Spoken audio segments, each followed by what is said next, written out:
কোথায় গেলে? বাজারের থলিটা দাও। বাবা টুকি। ব্যাস, সুখের মুহূর্তে সাক্ষাৎ অপদেশে হাজির হয়ে গেল। ও মা, জামাই বাবা যে! এসো এসো এসো, তা মিনু কোথায়? মিনু মিনু আসছে। ও মা গো, আমার বড্ড খিদে পেয়েছে, তাই তার আগেই দৌড়াতে দৌড়াতে চলে এলাম। ভালো করিনি বাবা? এমন হ্যাংলা জামাই আমি কখনো দেখিনি বাবা। বেশ করেছো বাবা, বেশ করেছো, খুব ভালো করেছো। তা কি খাবে বলো? মুড়ি না লুচি? এ মা, শ্বশুর বাড়ি এসে মুড়ি আবার কেউ খায় নাকি? আমি লুচি খাবো। ঠিক আছে ঠিক আছে, আমি এক্ষুনি লুচি আর আলু চচ্চড়ি বানিয়ে দিচ্ছি। দেখো দেখো দেখো, আমার বউয়ের আধিক্যতাটা দেখো। আমার জন্য জীবনে লুচি ভাজে না, কিন্তু জামাইয়ের জন্য। না না না, আলু চচ্চড়ি না, আমি আলুর দম খাবো। বাবা, ও বাবা, আমায় আলু খাওয়াও না বাবা। ঠিক আছে বাবা, ঠিক আছে, তাই খাবে তাই খাবে।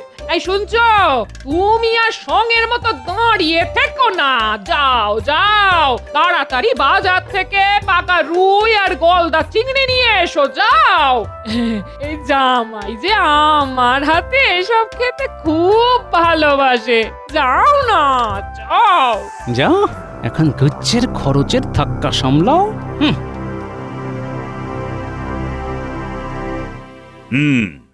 আজ তোমাদের সাথে আমার একটা বিশেষ আলোচনা আছে। আছে যখন তখন শুরু করে ফেলুন মহারাজ। শোনো, আগামী বুধবার আমার বাবার মৃত্যুবার্ষিকী। তো আমি ঠিক করেছি ওই দিনে আমি আমার রাজ্যের সব প্রজাকে এক ভাঁড় করে রসগোল্লা বিতরণ করব। বাহ বাহ, খুব ভালো। কিন্তু কাজটার মধ্যে তো একটা বড় সমস্যা তৈরি হয়েছে। এতে আবার সমস্যা কিসে? ভোলা ময়রাকে বলে দেব। এত লোকের রসগোল্লা ভোলা বানিয়ে দিতে পারবে না। পারবে না বললেই হলো। ও না পারলে ওর ঘাড় ধরে করিয়ে নেব। না মন্ত্রী, সব ব্যাপারে গায়ের জোর ফলানোটা ঠিক কথা নয়। আরে আমি নিজে ভোলাকে ডেকে পাঠিয়েছিলাম, কিন্তু পিঠের ব্যথায় ও এখন বড্ড কাবু হয়ে পড়েছে। তাহলে কি হবে? তাহলে এক কাজ করুন মহারাজ, ভালো হালুইকর ঠাকুর এনে বাড়িতে ভিয়েন বসান। আমিও সেটাই ভেবেছি, কিন্তু বাড়িতে ওই ভিয়েন বসানোর যে মেলা হ্যাপা, ও তো হ্যাপা সামলাবে কি? কেন মহারাজ, আমি আছি কি করতে? শুধু টাকা দিয়ে দিন, দেখবেন ভালো ছানা আর হালুইকর এনে আমি সব করিয়ে দেব। সেই সাথে মোটা রকমের টাকা পয়সা পকেটে ভরে ফেলবো। হ্যাঁ, না মন্ত্রী না, মানে তোমার ওপর ঠিক ভরসা করতে পারছি না। কি বলছেন কি মহারাজ? আমি এ রাজ্যের মন্ত্রী, আপনার পরেই আমার স্থান, আর সেই আমাকে আপনি ভরসা করতে পারছেন না? অতীতে তুমি বহুবার বহু কাজে আমাকে ডুবিয়ে ছেড়েছো, তাই এবার আর পারছি না। গোপাল, তোমাকে এই দায়িত্ব নিতে হবে। আপনার দেওয়া দায়িত্ব আমি মাথা পেতে নিলাম মহারাজ। যা, গোপাল দায়িত্ব নিয়ে নিলে আমার পকেট ভরবে কি করে? হ্যাঁ মহারাজ, এবারের মতো আমাকে দায়িত্বটা দিয়েই দেখুন, কথা দিচ্ছি ডোবাবো না। আর হয় না মন্ত্রী, একবার যখন সিদ্ধান্ত নিয়েই ফেলেছি তখন আর নড়চড় হবে না। গোপাল, আজ বিকেলে আমার কাছ থেকে টাকা কড়ি নিয়ে কাজ শুরু করে দাও, বুঝলে? হাতে কিন্তু বেশি সময় নেই। যথা আজ্ঞা মহারাজ। ঠিক আছে, গোপাল আপনাকে না ডোবালেও আমি এমন ভাবে গোপালকে ডুবিয়ে ছাড়বো যে আপনাদের দুজনেরই ভরাডুবি হবে। আমায় তো চেনেন না। হ্যাঁ,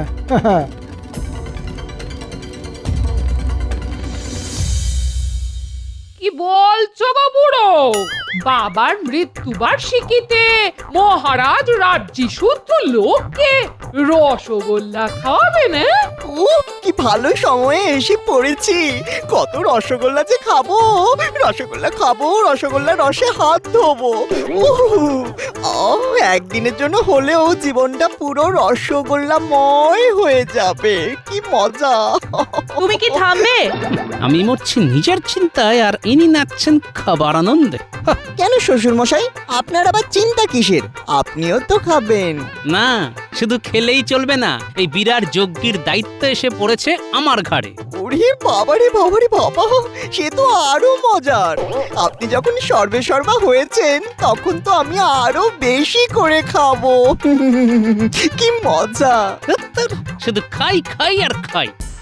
কোন বটা ঘটা, যার জন্য তোদের ডেকে পাঠিয়েছি, খুব বড় একটা কাজ আছে। সে তো আমরা জানি মন্ত্রী মশাই, এমনি এমনি তো আর আপনি আমাদের ডেকে পাঠান না। যা বলছি মন দিয়ে শোন।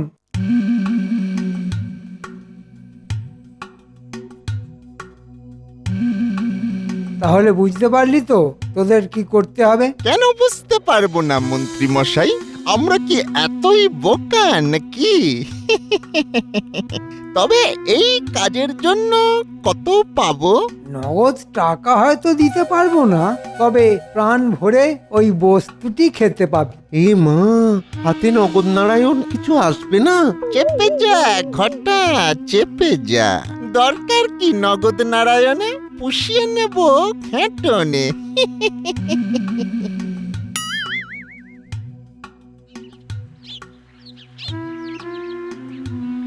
গিন্নি, আমি একটু বেরোচ্ছি।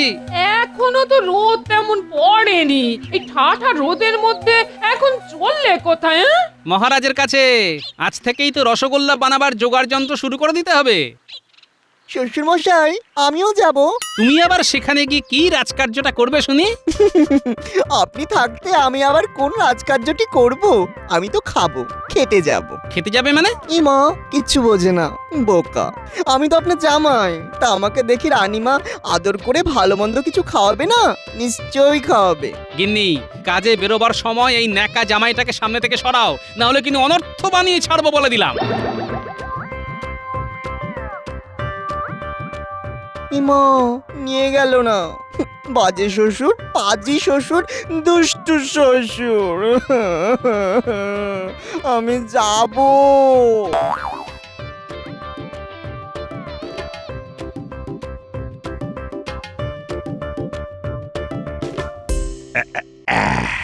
এই নাও গোপাল, এখন এটা রাখো, দরকার পড়লে আবার চেয়ে নিও। তবে রসগোল্লা যেন খুব ভালো হয়, মানে লোকে খেয়ে যেন ধন্য ধন্য করে। জানো তো গোপাল, শুনেছি আমার শ্বশুর মশাই নাকি রসগোল্লা খেতে খুব ভালোবাসতেন। তাই তোমাদের মহারাজের ইচ্ছে রাজ্যের সকলকে রসগোল্লা খাওয়াবেন। আপনি কোনো চিন্তা করবেন না রানীমা, কালই আমি হালি শহর যাব। শুনেছি খুব ভালো জাতের হালুইকর ঠাকুর পাওয়া যায় সেখানে। তার সঙ্গে পাকা কথা বলে ছানা আর চিনির বন্দোবস্ত করে ফেলবো। আগামী মঙ্গলবার সকাল থেকেই ভিয়েন শুরু হয়ে যাবে। দেখো দেখো রানী, গোপালের কি গোছানো কাজ।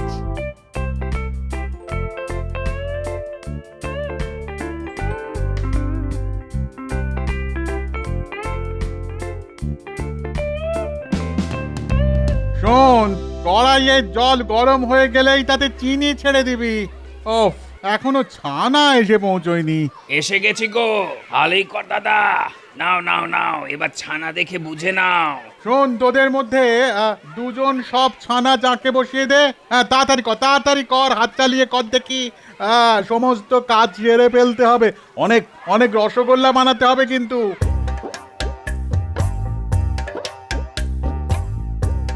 দেখুন মহারাজ, কাজ কেমন এগোচ্ছে। বাহ বাহ বাহ, সবকিছু তো বেশ ভালো মতো এগোচ্ছে দেখছি। দেখছো রানী, এই জন্যই বলে গোপাল যে কাজই দেবে সেই কাজই একেবারে নিখুঁত ভাবে করার চেষ্টা করবে। আচ্ছা গোপাল, রাজ্যের সকলকে খবর দেওয়া হয়েছে তো? আমি নিজে বাড়ি বাড়ি গিয়ে সকলকে বলে এসেছি।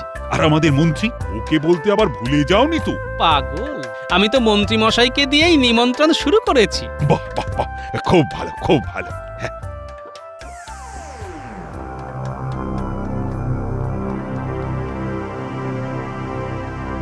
এতক্ষণে মনে হয় ওদিকের কাজকর্ম শুরু হয়ে গেছে। ফাঁকা মাঠে লাঠি ঘুরিয়ে গোপাল হয়তো খুব মাতব্বরি করছে। করে নে, যা পারিস আজকের দিনটা করে নে, এরপর তো শুরু করব আমার খেলা। বাবা এমন খেলা খেলে দেব না যে কাল সকালে কাঁদবার সময়টুকুও পাবি না। হ্যাঁ গো, কালকে তো মহারাজের বাবার মৃত্যুবার্ষিকী না? তো না মানে রাজবাড়িতে এত বড় একটা এলাহি কাণ্ড হতে চলেছে, আর সেখানে না গিয়ে তুমি ঘরের মধ্যে পায়চারি করে বেড়াচ্ছ। তা কি করব?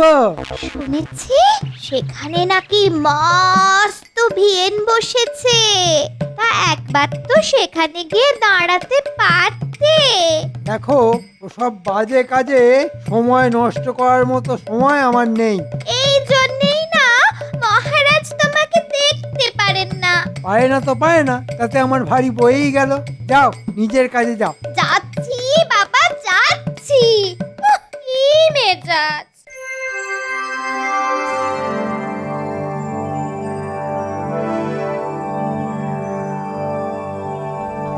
গোপাল দাদা, ও গোপাল দাদা, একটা খেয়ে দেখবে নাকি? বালাই ষাট, এসব অতিথি নারায়ণের সেবার জন্য, তাই তারা আগে খেয়ে ধন্য ধন্য করবে, তারপর তো আমরা খাবো।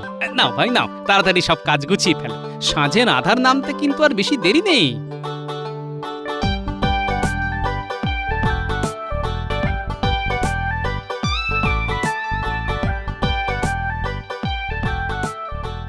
কি গো বাবা, সেই কোন সকালে বেরিয়েছিলে, ফিরতে এত দেরি হলো? আরে বাবা, কাজের ঝক্কি কি কম রে? সব রসগোল্লা তৈরি হলো, তারপর সেগুলো গামলায় রেখে পরিষ্কার কাপড়ে চাপা দেওয়া হলো, তারপর আমার ছুটি। তাহলে তাড়াতাড়ি হাত মুখ ধুয়ে এসো, আমি চট করে 4টি ভাত ফুটিয়ে দিচ্ছি। শ্বশুর মশাই, কতগুলো রসগোল্লা তৈরি হলো? অগুন্তি। তা তার থেকে 2-4টে নিয়ে আসতে পারলেন না? গরম গরম রসগোল্লা যে কি সুস্বাদু! আহ, আবার তুমি হ্যাংলাপনা শুরু করে দিলে। বাবারি বাবারি বাবা, এতে আবার হ্যাংলাপনার কি দেখলে? আমার বুঝি গরম রসগোল্লা খেতে ইচ্ছে করে না? আর নিজের শ্বশুর মশাই তো এখানে হর্তাকর্তা। আরে লোকে তো শ্বশুর বাড়ি ঠেন্টন মারতেই আসে। এই মা, বাজে কথা বললাম, মানে খেতেই আসে, তাই না শ্বশুর মশাই? মিনু, তোর বরকে চুপ করতে বল। চুপ, একেবারে চুপ। উফ, বাবারে বাবারে বাবা, শুধু শাসন আর শাসন। এটা শ্বশুর বাড়ি না অসুর বাড়ি। তোর ভাল লাগে না।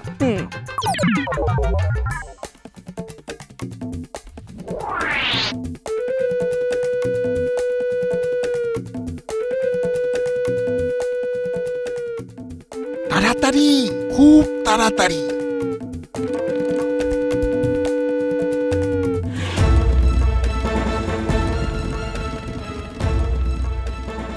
খা খা, প্রাণ ভরে আজ শুধু রসগোল্লা খেয়ে যা। কিন্তু কিন্তু আর যে পেটে ঢুকছে না। ঢোকা ঢোকা, চেপে চেপে পেটের মধ্যে ঢোকা। মানে কটা যদি বাড়ি নিয়ে যাই? খবরদার, বাড়ি নিয়ে যাওয়ার কথা ভুলেও উচ্চারণ করবি না। ধরা পড়ে গেলেই কিন্তু চিত্তির। পেট পুড়ে খাওয়ার পর যেটুকু বেঁচে যাবে সেগুলো মাটি খুঁড়ে পুঁতে দিবি। মনে রাখবি, সব প্রমাণ লোপাট করে দিতে হবে।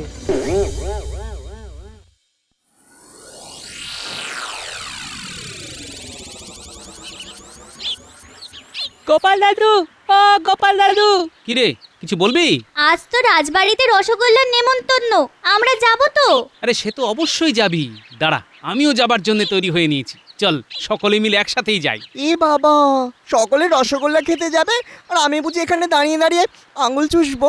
তুমিও যাবে? বারে, যাবো না? আমি কিন্তু তোমার মতো হ্যাংলা জামাইকে সঙ্গে করে নিয়ে যেতে পারবো না। আপনার সঙ্গে যেতে আমার ভারী বয়েই গেছে, আমার বুঝি পা নেই? তাহলে একলা একলা যাও। হ্যাঁ, যাবোই তো, একলা একলা যাবো আর একলা একলা খাবো। কিন্তু জামাই বাবু, তুমি তো কৃষ্ণনগরের বাসিন্দা নও, তোমাকে যদি না দেয়, মহারাজ তো বলেছেন যারা তার প্রজা, রসগোল্লা শুধু তারাই পাবে। মজা আর কি, আমায় না দিলে আমি ঝগড়া করে ঠিক আদায় করে নিয়ে আসবো। দুষ্টুর দল, শুধু শুধু ভয় দেখায়।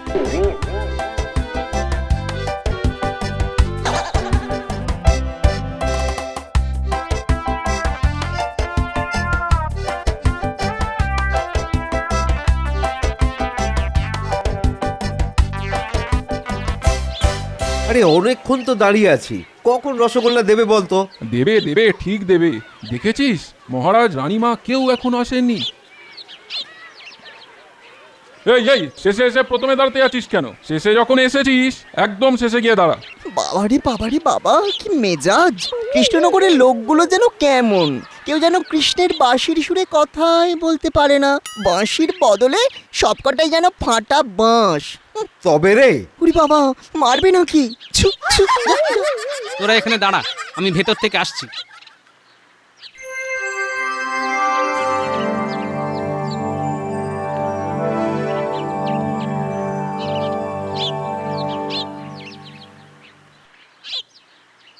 কি গোপাল, মহারাজ আর রানীমা তো তোমার প্রশংসায় একেবারে পঞ্চমুখ। রসগোল্লা নিয়ে খুব নাকি খেলালে খেয়েছো। আপনার খেলার কাছে এতে অতি সামান্য খেলা মন্ত্রী মশাই। তাহলে স্বীকার করলে তো আমি তোমার গুরুমশাই। অবশ্য আমার খেলা তুমি একটু বাদেই টের পাবে। তবে জানেন তো মন্ত্রী মশাই, গুরুরও গুরু থাকে।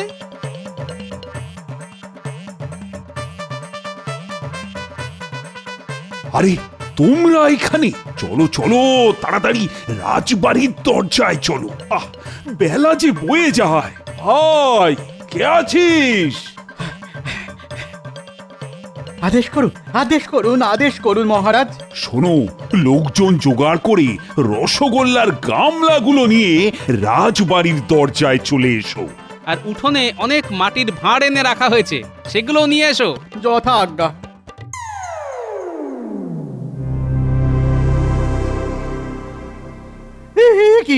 কি দেখছি? কোনো গামলাতেই তো রসগোল্লা নেই, সব তো ফাঁকা।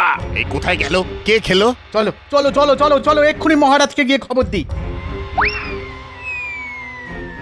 কিরে ঘটা, এবার কি হবে? সকলের সামনে মহারাজের মাথা কাটা যাবে। কি হলো বলো তো গোপাল? মানে রসগোল্লা আনতে রক্ষীরা তো দেরি করছে কেন? মহারাজ মহারাজ মহারাজ, সর্বনাশ হয়ে গেছে মহারাজ। কি হয়েছে? সব গামলা ফাঁকা, কোনো গামলার মধ্যে একটাও রসগোল্লা নেই। ও গোপাল, এরা এসব কি বলছে? এটা কি করে হবে মহারাজ? কাল বাড়ি যাবার আগে আমি সব গামলা কাপড় দিয়ে ঢেকে ঘরের দরজায় শেকল তুলে দিয়ে গিয়েছিলাম। কি বললে গোপাল? কাপড় চাপা দিয়ে রেখে গিয়েছিলে? হ্যাঁ, এই তোমার বুদ্ধি। জানো না কৃষ্ণনগরে ধেরে ইঁদুরের উৎপাত কিরকম বেড়ে গেছে? তাই বলে ইঁদুরে সব রসগোল্লা খেয়ে ফেললো? কেন, তুমি জানো না ইঁদুর কি খেতে পারে আর কি পারে না? দেখুন মহারাজ, দেখুন, কার ওপর দায়িত্ব দিয়ে আপনি নিশ্চিন্ত হয়ে বসেছিলেন। আমি হলে কিন্তু নিজে লাঠি হাতে সারা রাত পাহারায় থাকতাম। তা না, ও ঘরে গিয়ে ঘুমিয়ে পড়ল আর ইঁদুরের রসগোল্লা খেয়ে সকলের সামনে আপনার উঁচু মাথা হেঁট করে দিল। মন্ত্রী মশাই এত ইঁদুর ইঁদুর করছে কেন? এর মধ্যে যে অন্য কিছুর গন্ধ পাচ্ছি। কি হলো মহারাজ? এই রোদের মধ্যে আমরা আর কতক্ষণ দাঁড়িয়ে থাকবো? হ্যাঁ, আর কতক্ষণ দাঁড়িয়ে থাকবো? ওহ, কি উত্তর দিই এখন? বড় মুখ করে মানুষগুলোকে ডেকে এনে এখন কি জবাব দেব বলো তো? বলে দিন সব রসগোল্লা ইঁদুরে খেয়ে গেছে। মানুষের বদলে ইঁদুর? হ্যাঁ, কিন্তু কিছু তো একটা বলতে হবে নাকি? চুপ করো তুমি, একটা অপদার্থ, আহাম্মক! যাও যাও, আমার চোখের সামনে থেকে দূর হয়ে যাও। সে না হয় চলে যাচ্ছি মহারাজ, তবে একটা ইঁদুরও কিন্তু বাঁচবে না। মানে? ইঁদুরে খেয়ে নিতে পারে ভেবেই তো কাল রাতে বাড়ি যাবার আগে কয়েকটা রসগোল্লার গামলায় আমি বিষ মিশিয়ে দিয়ে গেছি। বিষ? হ্যাঁ, খুব কড়া বিষ। কাল রাতে খেলে আজকের মধ্যেই সব মরে যাবে। ওরে বাবা, ওরে বাবা, আমার যে এখনো বিয়ে হয়নি, এর মধ্যেই মরে যাব। আর আমি মরলে আমার বউটা যে বিধবা হয়ে যাবে।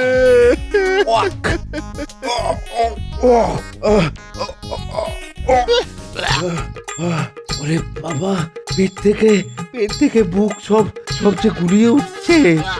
আমার যে গলা জ্বলে যাচ্ছে। ও মন্ত্রী মশাই, আপনার জ্বলছে না? ওরে বৌরি বৌরি বাবা! বাবা, মুখের ওষুধে দেখছি জব্বর কাজ হয়েছে। ওটা ঘটা, তোরা এসব কি বলছিস? আমাদের কোনো দোষ নেই মহারাজ। ওই মন্ত্রী বেটার কথায় কাল রাত্রে আমরা ভাড়ার ঘর থেকে সব রসগোল্লা চুরি করেছিলাম। উড়ে উড়ে চলে যাচ্ছে, চলে যাচ্ছে, চলে যাচ্ছে। আর আর তার থেকে পেট পুড়ে ওই তিনজন মিলে খেয়েছি, আর বাকিগুলো ওই মাটিতে পুঁতে রেখেছি। কিন্তু কিন্তু তখন কে জানতো ওই রসগোল্লায় বিষ মেশানো আছে? মন্ত্রী, এসব এসব তাহলে তোমার কাণ্ড? শুনেছি মরার আগে মিথ্যে বললে নাকি নরকবাস হয়, তাই সত্যি কথাটাই বলছি। গোপালকে সকলের সামনে ছোট করব বলে আমি এই কাজটা করেছিলাম। হ্যাঁ মহারাজ, এটা এটা একেবারে সত্যি। এবার তাহলে আমি সত্যি কথাটা বলে ফেলি। রসগোল্লায় কোনো বিষ আমি মেশাইনি, শুধু দুপে ইঁদুরকে ধরার জন্যই আমি এটা বলেছিলাম। তার মানে কথার জালে আবার তুমি আমাকে ফাঁসালে। একটু আগে কি বলেছিলাম, গুরুরও গুরু থাকে, তাই আপনি গুরু হলে আমি হলাম গুরুর গুরু। বাবা গোপাল দাদু, তোমার কি বুদ্ধি! কার শ্বশুর দেখতে হবে তো। মহারাজ, এই রোদ্দুরের মধ্যে আমাদের এইভাবে হয়রান করার জন্য ওই মন্ত্রী মশাইকে কিন্তু শাস্তি দিতে হবে। হ্যাঁ, শাস্তি দিতে হবে, শাস্তি দিতে হবে। হ্যাঁ, শাস্তি তো পাবে। শোনো মন্ত্রী, আজ রাতের মধ্যে বটা ঘটাকে সঙ্গে করে আবার রসগোল্লা বানাতে হবে তোমার, আর এই সব খরচা তোমার। এত টাকা আমি কোথায় পাবো মহারাজ, কোথায় পাবো? এসব আমি জানি না, আর না পারলে তিনজনকেই কঠিন শাস্তি দেব আমি। আমি কিন্তু এবারে তদারকিতে থাকবো, আর এই দুষ্টুগুলোকে সাথে নিয়ে মাঝে মধ্যে রসগোল্লা চেখে চেখে দেখবো। এই বলে দিলাম কিন্তু। হ্যাঁ।